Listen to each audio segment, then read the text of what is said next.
어디서도 듣지 못한 설화의 세상. 이야기 뚝딱.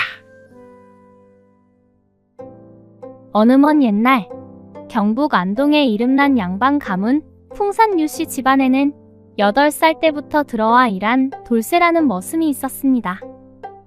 그는 힘이 장사였고 일도 성실하게 했지만 딱 한 가지 이해할 수 없는 버릇이 있었죠. 바로 낮잠이었습니다. 그것도 아무 데서나 자는 것이 아니라 집안의 귀한 막내 아씨 혜정의 방에서만 낮잠을 자는 것이었습니다. 유씨 집안의 규율은 엄격했습니다. 감히 머슴이 아씨의 공간을 범한다는 것은 상상도 할 수 없는 일이었지요.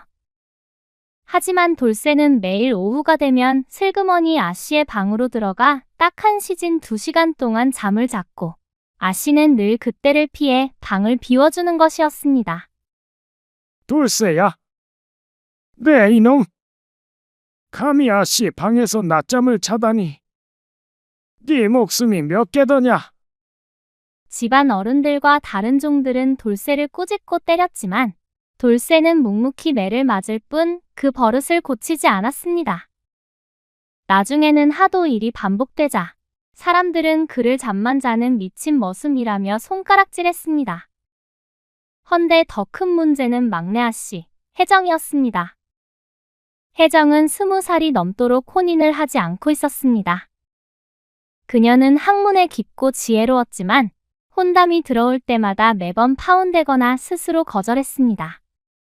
사람들은 그 이유를 돌쇠와의 수상한 관계 때문이라 수군거렸죠. 감히 머슴과 아씨가 한 방을 쓴다는 소문은 온 동네에 파다했습니다. 아니, 아무리 머슴이라지만 매일같이 처녀의 방에 드나든다는 것이 말이 된단 말인가? 아씨가 저리 곱고 총명함에도 혼인을 못하는 것은 필시 저 머슴 때문이다. 하지만 이 소문보다 더 기묘한 것은 혜정 아씨가 돌쇠를 향한 태도였습니다. 그녀는 다른 종들이 돌쇠를 매질하거나 쫓아낼 때마다 언제나 그를 은밀히 보호했습니다. 어느 날은 돌쇠가 너무 심하게 맞아 피를 흘리자 혜정이 직접 약을 가져와 치료해주기까지 했죠. 아씨, 이러시면 안 됩니다.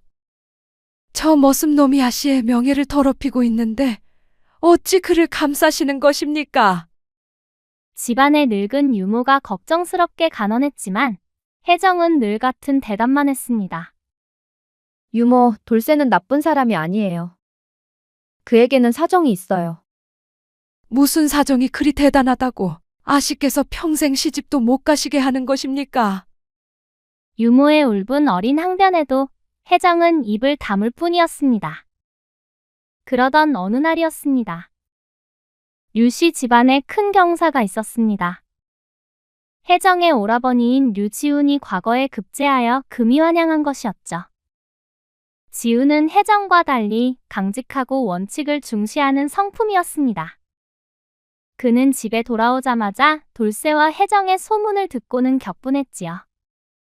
이게 무슨 말이냐? 내 누이 동생이 머슴과 한 방을 쓴다니. 당장 돌쇠를 끌어내어 종살이에서 내쫓아라.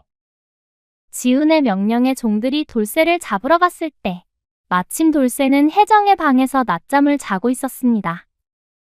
종들이 문을 박차고 들어가려 하자 혜정이 급히 막아섰습니다. 오라버니, 안 돼요.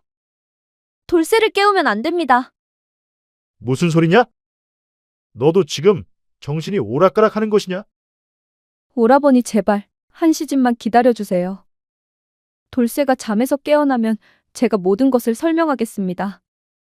혜정의 간절함에 지훈은 비록 화가 나 있었지만 동생의 부탁이기에 들어주기로 했습니다.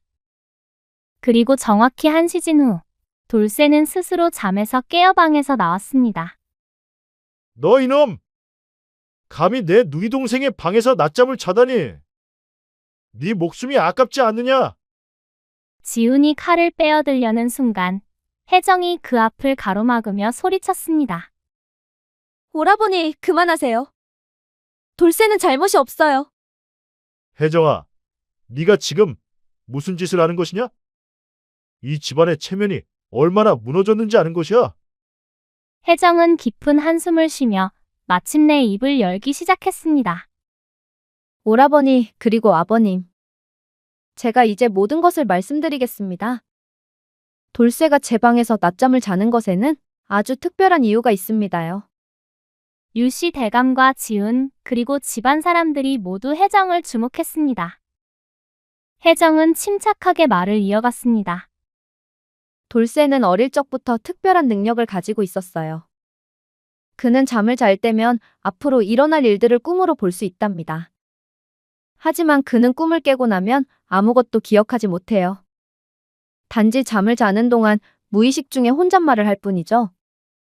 그게 무슨 허무맹랑한 소리냐? 지훈이 코웃음을 쳤지만 혜정은 계속 설명했습니다. 제 방은 이 집안에서 가장 조용하고 기운이 모이는 곳입니다. 돌쇠는 오직 제 방에서만 깊은 잠에 빠져 그 꿈을 꿀 수 있습니다. 그리고 저는 그가 잠결에 하는 혼잣말을 듣고 해석할 수 있는 유일한 사람입니다. 사람들은 여전히 믿기 어렵다는 표정이었습니다. 그때 혜정이 결정적인 증거를 제시했습니다. 오빠가 과거에 급제하신 날을 기억하세요? 그 일주일 전 돌쇠는 꿈속에서 붉은 새가 동쪽에서 날아온다고 중얼거렸습니다. 저는 그것을 동쪽 한양에서 기쁜 소식이 온다고 해석했고 아버님께 오빠의 급제를 미리 알렸습니다. 류씨 대감의 얼굴이 놀라움으로 일그러졌습니다. 그는 실제로 그날 혜정이 오빠에게 좋은 소식이 있을 것 이라고 말했던 것을 기억했습니다. 그리고 지난해 큰 가뭄이 들었을 때 돌쇠는 물고기가 하늘을 난다는 꿈을 꾸었습니다. 저는 그것을 하늘에서 물이 내려온다, 즉 비가 올 것이라 해석하여 아버님께 파종을 늦추시라 건의했습니다. 그리고 정말로 그날 큰 비가 내렸죠. 혜정의 구체적인 예시들의 사람들은 점차 말문이 막혔습니다. 그녀가 거짓말을 하고 있는 것 같지 않았기 때문입니다. 하지만 혜정아, 지훈이 여전히 의심스러운 눈빛으로 물었습니다. 그렇다 해도 왜 하필 네 방이어야 하느냐? 그리고 왜 네가 그 혼잣말을 들어야 하느냐? 다른 사람은 안 되는 것이냐? 혜정은 잠시 망설이다가 마침내 가장 중요한 비밀을 털어놓았습니다. 오라버니, 사실 돌쇠와 저는 어릴 적부터 특별한 인연이 있었습니다. 제가 10살 때 저는 심한 병을 앓았습니다. 의원들은 모두 포기했지만 당시 12살이었던 돌쇠가 저를 살렸습니다. 무슨 소리냐? 돌쇠는 그때 꿈에서 흰 꽃이 핀 곳에 약초가 있다는 이야기를 했습니다. 유모가 그 말을 듣고 산에 올라가 정말로 흰 꽃이 핀 곳에서 희귀한 약초를 찾아왔고 그 약초로 제가 살아났습니다. 그날 이후로 저는 돌쇠의 꿈이 단순한 꿈이 아니라는 것을 알았습니다. 혜정의 목소리가 떨렸습니다. 그리고 그날 이후로 저는 돌쇠가 하는 혼잣말을 유독 또렷하게 들을 수 있게 되었습니다. 마치 제 귀가 그의 꿈과 연결된 것처럼요. 다른 사람들은 돌쇠가 잠꼬대를 할 때 웅얼거리는 소리만 들리지만 저에게는 마치 선명한 목소리로 들립니다요. 이 고백에 모든 사람이 숨을 죽였습니다. 그때 류씨 대감이 조심스럽게 물었습니다. 혜정아, 그렇다면 네가 혼담을 계속 거절한 이유는 무엇이냐? 혜정은 고개를 끄덕였습니다. 네, 아버님. 제가 시집을 가면 돌쇠는 더 이상 제 방에서 잠을 잘 수 없을 것입니다. 그렇게 되면 이 집안은 앞으로 닥칠 재앙을 예견할 방법이 없어집니다. 그녀의 말에 지훈이 반박했습니다. 그건 미신이다. 그런 이유로 네 평생을 희생할 수는 없어. 하지만 바로 그 순간 이상한 일이 벌어졌습니다. 잠시 일어나 앉았던 돌쇠가 갑자기 다시 누워 잠에 빠져든 것이었습니다. 그리고는 사람들이 당황하고 있을 때 돌쇠는 잠결에 중얼거리기 시작했습니다. 검은 구름, 서쪽에서 큰 불. 혜정의 얼굴이 창백해졌습니다. 그녀는 즉시 돌쇠의 곁으로 달려가 그의 혼잣말에 귀를 기울였습니다. 불, 세 칸. 서쪽 창고. 혜정은 벌떡 일어나 소리쳤습니다. 아버님, 당장 서쪽 창고를 확인하셔야 합니다. 불이 날 조짐이 있습니다요. 무슨 류씨 대감이 미처 말을 끝내기도 전에 밖에서 종이 급히 뛰어들어왔습니다. 대감마님, 큰일 났습니다요. 서쪽 창고에서 연기가 나고 있습니다. 모든 사람이 경악했습니다. 종들이 급히 달려가 확인해보니 서쪽 창고의 한쪽 구석에서 볏짚 더미에 불씨가 번지고 있었습니다. 다행히 아직 큰 불로 번지기 전이라 재빨리 끌 수 있었죠. 이건 도대체 뭐지?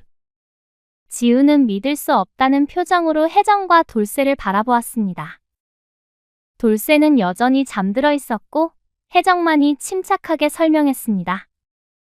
오라버니, 이것이 바로 돌쇠의 능력입니다.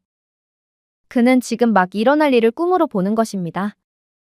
만약 제가 그의 꿈을 해석하지 못했다면 저 창고는 전소되었을 것이고 이 집안은 큰 피해를 입었을 것입니다. 류씨 대감은 더 이상 의심할 수 없었습니다. 그는 혜정과 돌쇠 앞에 무릎을 꿇었습니다. 혜정아, 돌쇠야. 너희는 이 집안의 은인이로구나.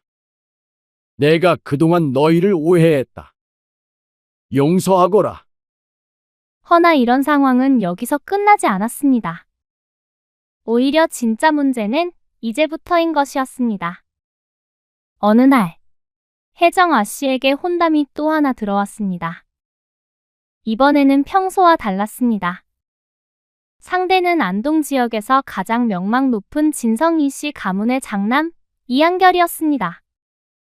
이한결은 문무를 겸비한 수재로 소문이 자자했고 무엇보다 혜정의 학문적 깊이를 존경한다는 소식이 전해졌습니다. 혜정아, 이번 혼담은 거절할 수 없구나.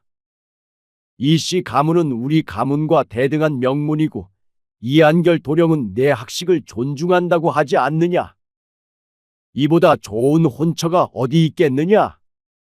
류씨 대감의 말에 혜정은 난처한 표정을 지었습니다. 사실 그녀도 이한결에 대한 소문을 들어 알고 있었습니다. 이한결은 여느 양반 자제들과 달리 여성의 학문을 존중하고 부부간의 동등함을 주장하는 진보적 사고를 가진 인물이었습니다. 며칠 후 이한결이 직접 류씨 집안을 방문했습니다. 그는 혜정과 직접 대면하여 이야기를 나누고 싶다고 청했고 류씨 대감은 이례적으로 이를 허락했습니다. 대청마루에서 발을 사이에 두고 마주 앉은 두 사람. 이한결은 혜정을 보자마자 진심 어린 눈빛으로 말했습니다. 혜정 아씨, 저는 아씨의 학식과 지혜를 오래전부터 흠모해왔습니다. 아씨께서 쓰신 시문이 얼마나 깊이가 있는지 제가 직접 읽고 감탄했습니다. 혜정은 조용히 대답했습니다. 과찬이십니다, 도령님. 하지만 저는 혼인할 수 없는 사정이 있습니다. 그 사정이라는 것이 혹시 머슴 돌쇠와 관련된 것입니까? 이한결의 직설적인 질문에 혜정은 놀랐습니다. 이한결은 빙그레 웃으며 말했습니다. 저도 소문을 들었습니다. 하지만 저는 그 소문의 진실을 알고 싶습니다. 아씨께서 직접 말씀해 주시겠습니까? 혜정은 잠시 망설이다가 이한결의 진지한 눈빛을 보고 모든 것을 털어놓았습니다. 돌쇠의 능력, 자신이 그의 꿈을 해석하는 일, 그리고 그것이 이 집안을 지키는 유일한 방법이라는 것까지요. 이한결은 혜정의 이야기를 끝까지 경청했습니다.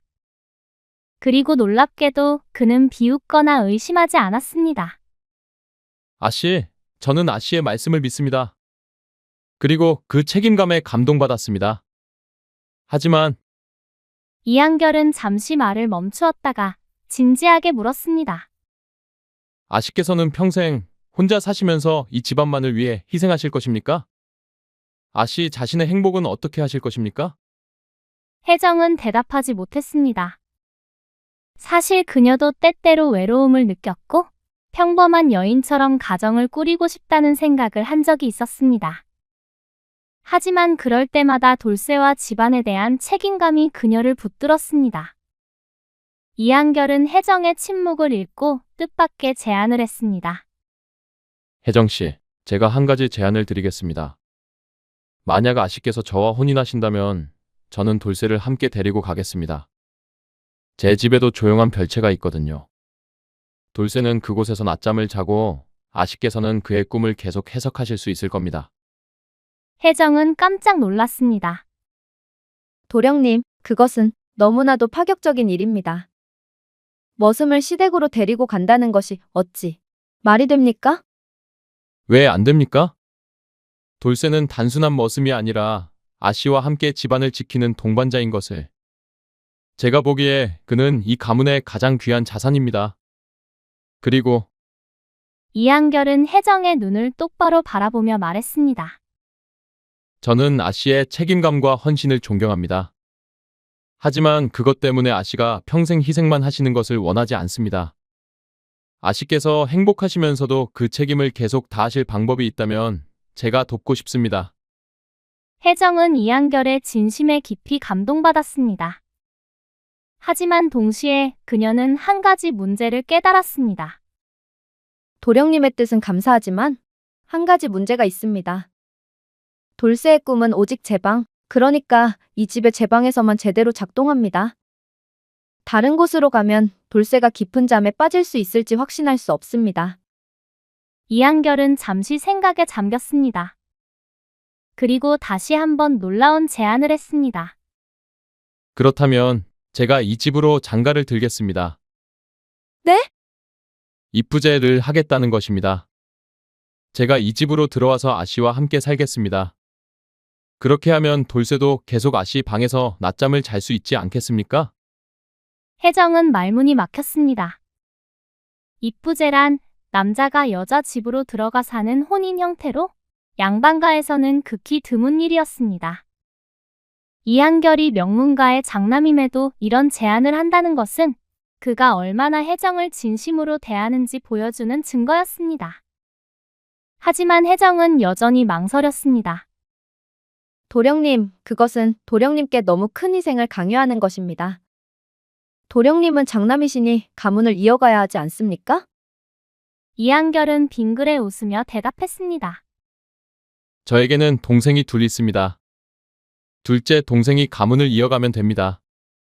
저는 아씨와 함께하고 싶습니다. 혜정의 마음이 흔들렸습니다. 하지만 그녀는 아직 한 가지 확인해야 할 것이 있었습니다. 도령님, 그럼 한 가지만 더 여쭙겠습니다. 도령님께서는 정말로 돌쇠의 능력을 믿으십니까? 혹시 저를 얻기 위한 방편으로 그렇게 말씀하시는 것은 아닙니까?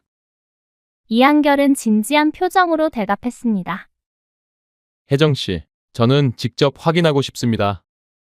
돌쇠의 꿈이 정말로 미래를 예견하는지 제 눈으로 보고 싶습니다. 만약 그것이 사실이라면 저는 아씨와 돌쇠를 평생 지키겠습니다. 그리고 만약 그것이 사실이 아니더라도 이한결은 혜정의 눈을 바라보며 말했습니다. 그래도 상관없습니다. 저는 당신의 그 헌신과 책임감 그리고 지혜에 반했습니다. 돌쇠의 능력이 진짜든 아니든 저는 혜정 씨를 아내로 맞이하고 싶습니다. 혜정은 마침내 눈물을 흘렸습니다. 그녀는 평생 처음으로 자신을 있는 그대로 받아들여주는 사람을 만난 것입니다. 도령님, 감사합니다. 하지만 제가 도령님께 마지막으로 그 마음을 더 여쭈어도 되겠습니까? 물론입니다. 오늘 저녁 돌쇠가 낮잠을 잘 때 도령님께서 직접 그의 곁에서 지켜보십시오. 그리고 그의 꿈이 얼마나 정확한지 확인하십시오. 그 후에도 여전히 같은 마음이시라면 저는 도령님의 청혼을 받아들이겠습니다. 이한결은 기꺼이 동의했습니다. 그날 오후 혜시 오후 1시 3시 가되자 돌쇠는 평소처럼 혜정의 방으로 향했습니다. 이번에는 혜정과 이한결이 함께 그의 곁을 지켰습니다. 이한결은 처음으로 돌쇠의 낮잠을 직접 목격하게 된 것이었죠. 돌쇠는 방문을 열고 들어오더니 마치 자기 방처럼 편안하게 구석에 유에 누웠습니다. 그리고 곧 깊은 잠에 빠졌습니다. 이한결은 이 광경을 보며 내심 놀랐습니다. 머슴이 아씨의 방에서 이토록 자연스럽게 행동한다는 것이 신기했기 때문이었지요. 약판 시즌이 지나자 돌쇠는 잠결에 웅얼거리기 시작했습니다. 물이 넘친다. 동쪽. 제 방. 혜정은 즉시 귀를 기울였습니다. 이한결도 숨을 죽이고 돌쇠의 혼잣말을 들었습니다. 큰비. 사흘. 동쪽 제 방. 무너진다. 혜정의 얼굴이 굳어졌습니다. 그녀는 이한결을 바라보며 속삭였습니다. 도령님, 사흘 후에 큰 비가 올 것이고 동쪽 제방이 무너질 위험이 있습니다. 지금 당장 준비하지 않으면 큰 피해가 있을 것입니다. 이한결은 반신반의했지만 혜정의 진지함에 고개를 끄덕였습니다. 알겠습니다. 제가 마을 사람들과 함께 동쪽 제방을 점검하고 보강하도록 하겠습니다. 정확히 사흘 후 하늘이 갑자기 어두워지더니 폭우가 쏟아졌습니다. 마을 사람들은 모두 놀랐지만 이한결의 주도로 미리 보강해둔 동쪽 제방 덕분에 큰 피해를 막을 수 있었습니다. 만약 제방이 무너졌다면 마을 전체가 물에 잠겼을 것입니다. 이 사건 이후 이한결은 더 이상 의심하지 않았습니다. 그는 류씨 대감을 찾아가 정식으로 혜정과의 혼인을 청했고 입부제로 들어오겠다는 뜻을 밝혔습니다. 류씨 대감은 처음에는 난색을 표했습니다. 이 도령, 자네가 장남인데 어찌 입부제를 하겠다는 것인가? 자네 부친께서 허락하시겠는가? 이미 아버님께 말씀드렸습니다. 아버님께서는 제 뜻을 존중해 주셨습니다. 그리고 대감마님, 저는 혜정 아씨뿐만 아니라 돌쇠의 능력도 함께 모시고 싶습니다. 그것이 두 가문 모두를 위하는 길이라 생각합니다. 이한결의 진심에 류씨 대감도 마침내 허락했습니다. 그렇게 혜정과 이한결의 혼인이 결정되었고 이한결은 약속대로 류씨 집안으로 들어왔습니다. 혼인 후에도 돌쇠는 여전히 혜정의 방, 이제는 혜정과 이한결의 방 옆 작은 별채에서 낮잠을 잤습니다. 이한결은 혜정과 함께 돌쇠의 꿈을 연구하고 해석하는 일에 동참했습니다. 그는 혜정만큼은 아니었지만 점차 돌쇠의 몽어를 이해하는 법을 배워갔습니다. 하지만 평화로운 일상도 잠시 새로운 문제가 생겼습니다. 어느 날 류씨 집안에 낯선 손님이 찾아왔습니다. 그는 한양에서 온 역관이라 자신을 소개했습니다. 그의 이름은 민석이었고 그는 류씨 집안에 특별한 제안을 하러 왔다고 했습니다. 대감마님, 저는 조정의 밀명을 받고 왔습니다. 돌쇠라는 자가 미래를 예견하는 능력이 있다는 소문을 듣고 그를 조정으로 데려가라는 명을 받았습니다. 류씨 대감의 얼굴이 굳어졌습니다. 그것은 곤란한 일이요. 돌쇠는 이 집안의 소중한 식구요. 대감마님, 이것은 왕명입니다. 거부하시면 역모로 몰릴 수 있습니다. 민석의 협박에 가까운 말에 집안 분위기가 싸늘해졌습니다. 그때 이한결이 나섰습니다. 그럼 역관 어른, 한 가지 여쭙겠습니다. 조정에서는 돌쇠를 어디에 쓰려는 것입니까? 그것은 국가 기밀이요. 그렇다면 이렇게 제안하겠습니다. 돌쇠를 조정으로 데려가지 마시고 필요할 때마다 이곳으로 사람을 보내십시오. 우리가 돌쇠의 꿈을 해석하여 그 내용을 전해드리겠습니다. 민석은 코웃음을 쳤습니다. 그런 우회적인 방법으로는 안 돼요. 돌쇠는 반드시 한양으로 가야 하오. 바로 그때 혜정이 조용히 입을 열었습니다. 역관 어른, 그럼 저도 한 가지 여쭙겠습니다. 혹시 어른께서는 돌쇠가 어디서든 꿈을 꿀 수 있다고 생각하십니까? 그게 무슨 말이요?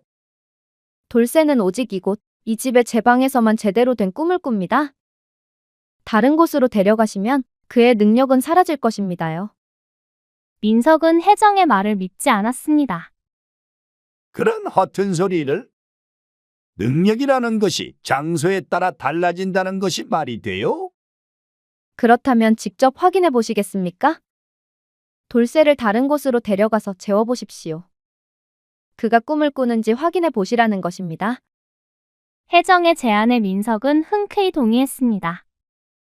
그는 돌쇠를 집 밖에 사랑채로 데려가 재웠습니다. 하지만 돌쇠는 아무리 시간이 지나도 깊은 잠에 빠지지 않았습니다. 그는 뒤척이며 불편해했고 결국 잠들지 못했습니다. 진짜 이상하군 그래. 그렇다면 다시 원래 방으로 데려가 보시오. 돌쇠를 다시 혜정의 방 옆 별채로 데려가자 그는 금방 깊은 잠에 빠졌습니다. 그리고 곧 혼잣말을 시작했습니다. 민석은 이 광경을 보고 놀라움을 금치 못했습니다. 혜정의 말이 사실이었던 것입니다. 이거 참. 이렇게 특이한 능력이 있었다라니?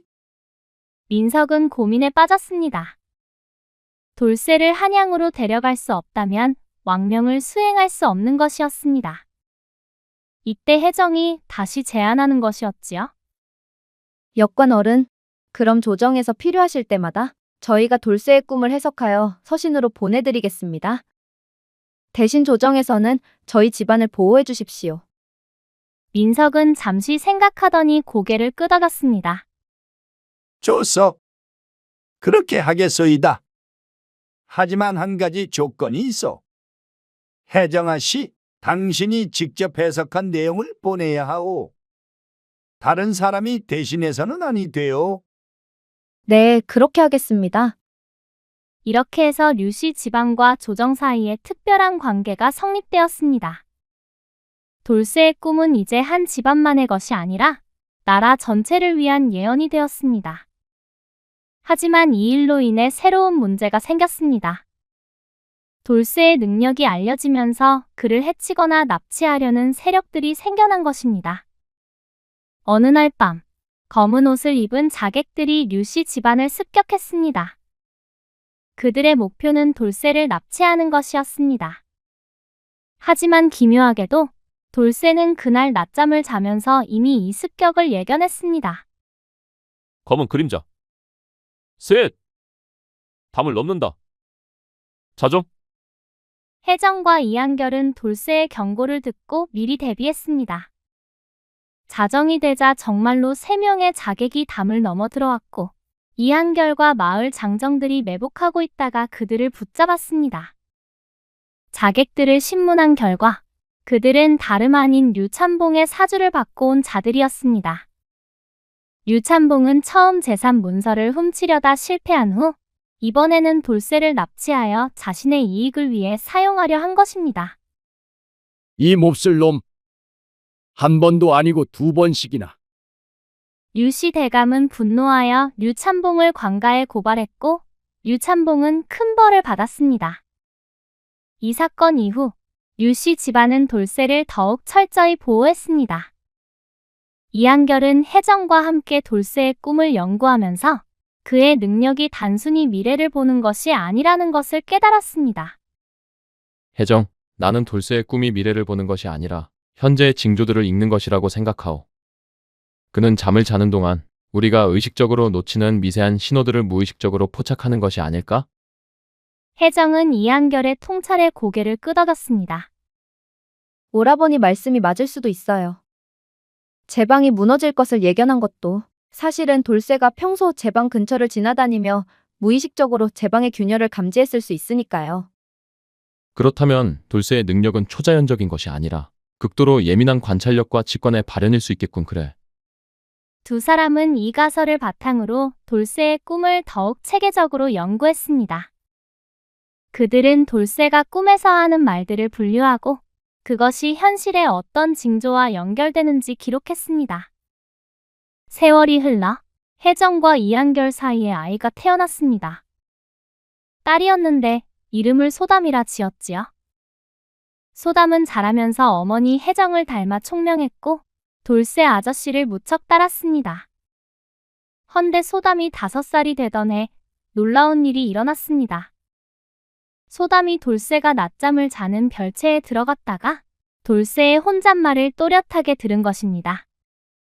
어머니, 돌쇠 아저씨가 노란 나비가 3마리 날아온다고 말했어요. 혜정은 깜짝 놀랐습니다. 그녀만이 들을 수 있다고 생각했던 돌쇠의 몽어를 딸 소담도 들을 수 있었던 것입니다.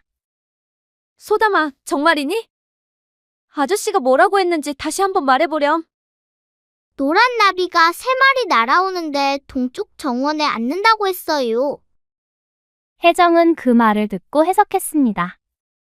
노란 나비 3마리는 좋은 소식을 가져올 3명의 손님을, 동쪽 정원은 집안의 동쪽 영역을 의미했습니다. 과연 그날 오후 3명의 손님이 찾아왔습니다. 그들은 한양에서 온 선비들로 류씨 집안의 학문적 명성을 듣고 배우러 왔다고 했습니다. 그들은 모두 훗날 큰 학자가 되었고 류씨 집안과 평생 교류했습니다. 이 일로 혜정은 깨달았습니다. 돌쇠의 꿈을 해석하는 능력이 자신만의 것이 아니라 자신의 혈통을 통해 이어질 수 있다는 것을요. 여보, 우리 소담이도 돌쇠의 꿈을 들을 수 있어요. 이것은 하늘이 우리 집안에 내린 특별한 능력인 것 같아요. 이한결도 감격했습니다. 그렇다면 우리는 소담에게도 이 능력을 가르쳐야 하겠소. 돌쇠의 꿈을 해석하는 법을 말이오. 그렇게 소담은 어머니 혜정에게서 돌쇠의 몽어를 해석하는 법을 배웠습니다. 그리고 돌쇠는 여전히 매일 오후 별채에서 낮잠을 잤습니다. 어느 날 이한결이 혜정에게 물었습니다. 혜정, 당신은 후회하지 않소? 평생 돌쇠의 꿈을 해석하는 일에 매여 살아야 하는 것을 말이오. 혜정은 빙그레 웃으며 대답했습니다. 후회요? 전혀요. 저는 이 일을 통해 우리 집안을 지켰고 당신을 만났으며 소담이를 낳았어요. 이것이 제 운명이고 저는 이 운명이 좋아요. 사실 나도 그렇소. 당신과 함께 이 특별한 일을 하는 것이 나에게는 큰 행운이오. 두 사람은 서로를 바라보며 미소 지었습니다. 그로부터 몇 년 후 돌쇠는 나이가 들어 점차 기력이 쇠해졌습니다. 그의 낮잠 시간도 점점 짧아졌고 꿈을 꾸는 횟수도 줄어들었지요. 그러던 어느 날 돌쇠는 혜정을 불러 말했습니다. 아씨, 소희는 이제 오래 살지 못할 것 같습니다요. 무슨 말씀이에요, 돌쇠? 아직 정정하잖아요. 아닙니다. 소희는 제 꿈에서 보았습니다요. 흰학이 서쪽 하늘로 날아가는 꿈을요. 그것은 소인의 죽음을 의미합니다. 혜정의 눈에 눈물이 고였습니다. 돌쇠, 당신은 이 집안의 은인이에요. 당신이 없었다면 우린 수많은 재앙을 피할 수 없었을 겁니다. 아닙니다, 아씨. 소인이야말로 이 집안 그리고 아씨 덕분에 평생을 편안히 살았지요. 소인은 그저 행복했습니다요. 돌쇠는 혜정의 손을 잡으며 말했습니다. 아씨, 한 가지 부탁이 있습니다. 소인이 죽은 후에도 이 별채를 그대로 두어 주십시오. 언젠가 소담 아씨나 그 후손 중에 소인처럼 꿈을 꾸는 사람이 또 나타날지도 모릅니까요. 돌쇠, 그리고 아씨, 소인은 아씨를 평생 아씨로 섬겼지만 사실 마음속으로는 제 친누이처럼 생각했습니다요. 아씨께서 행복하신 모습을 보는 것이 소인의 가장 큰 기쁨이었습니다. 혜정은 더 이상 참지 못하고 눈물을 흘렸습니다. 돌쇠, 나도 당신을 동생처럼 생각했어요. 우리는 가족이었어요. 그날 밤 돌쇠는 편안한 미소를 지으며 세상을 떠났습니다. 그는 마지막까지 별채에서 평화롭게 잠들 듯이 숨을 거두었습니다. 류씨 집안은 돌쇠를 집안 묘역에 정중히 안장했습니다. 그리고 그의 묘비에는 이런 글귀를 새겨 넣었지요. 꿈으로 집안을 지킨 충직한 벗 돌쇠지며. 그럼 여기까지. 가장 게으른 행동 속에 가장 치열한 책임감이 숨어 있을 수도 있다는 이 이야기에서처럼 여러분의 삶에서도 편견을 걷어내고 진실을 볼 줄 아는 해안으로 매사 평안하시길 바라겠습니다요. 그럼 다음 시간에 또 찾아뵐 때까지 오늘 얘기 들으신 분들 모두 행복의 나라로 뚝딱! 재미있는 설화의 세상, 이야기 뚝딱! 오늘도 즐거우셨다면 좋아요와 구독 부탁드려요. 그럼 다음 시간에 또 만나요.